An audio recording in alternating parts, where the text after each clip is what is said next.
Hi అండి, అందరూ ఎలా ఉన్నారు? ఈరోజు స్పెషల్ ఏంటంటే మనం ములగాకుతోటి ఫ్రై చేసి చూపిస్తానండి.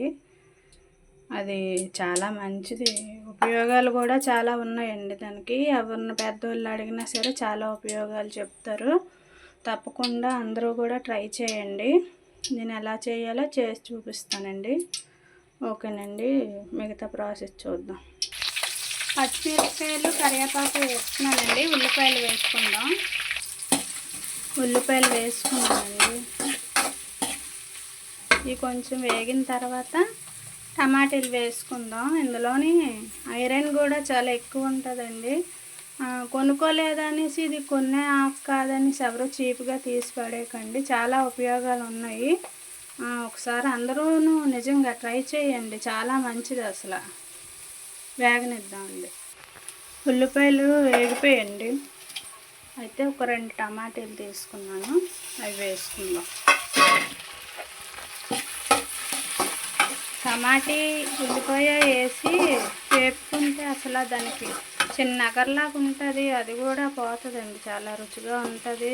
నెక్స్ట్ ఏంటంటే మామూలుగా అప్పటికప్పుడు తెచ్చుకొని చేసేసుకునేది కాదండి. ఇది ముందు రోజు తెచ్చుకోవాలి.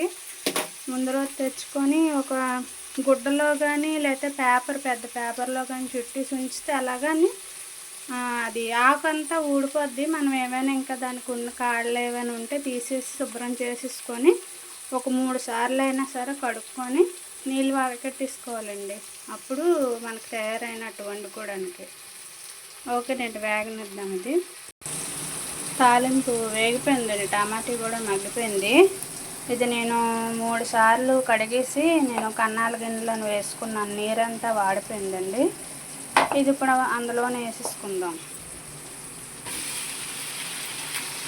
నేను అంతా చూడండి చాలా నీట్గా అవన్నీ కాళ్ళు అన్నీ తీసేసాను.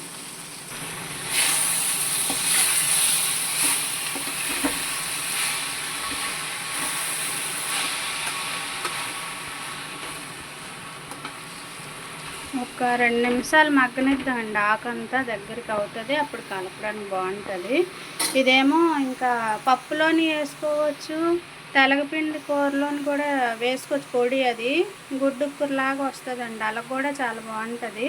నాకైతే ఇలాగ ఉట్టిదే ఇష్టమండి, అందుకే ఇలా చేసుకుంటున్నాను.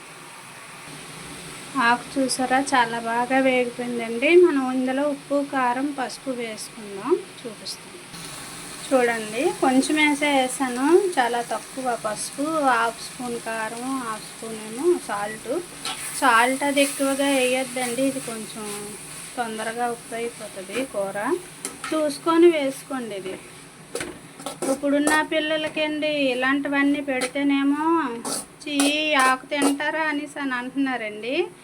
కొంచెం అట్ల వల్ల ఉపయోగాలు ఏంటో కొంచెం అర్థమైనట్టు చెప్పండి పిల్లలకి. బలవంతంగా అయినా కొంచెమైనా అలాగా పెట్టండి. వాళ్ళకి ఇవన్నీ నచ్చవండి. ఏ బిర్యానీలో లేకపోతే నూడిల్స్లు, పానీపూరీలు అలాంటివి నచ్చుతాయి. ఇవి కూడా పెట్టండి పిల్లలకి, చాలా మంచిదండి ఉపయోగాలు. మీరు ఇలాగా గూగుల్లో కొట్టినా సరే అవి వస్తాయి ఉపయోగాలు అన్నీ. సరే, అన్నిసార్లు చెప్తున్నానంటే అర్థం చేసుకోండి ఒకసారి.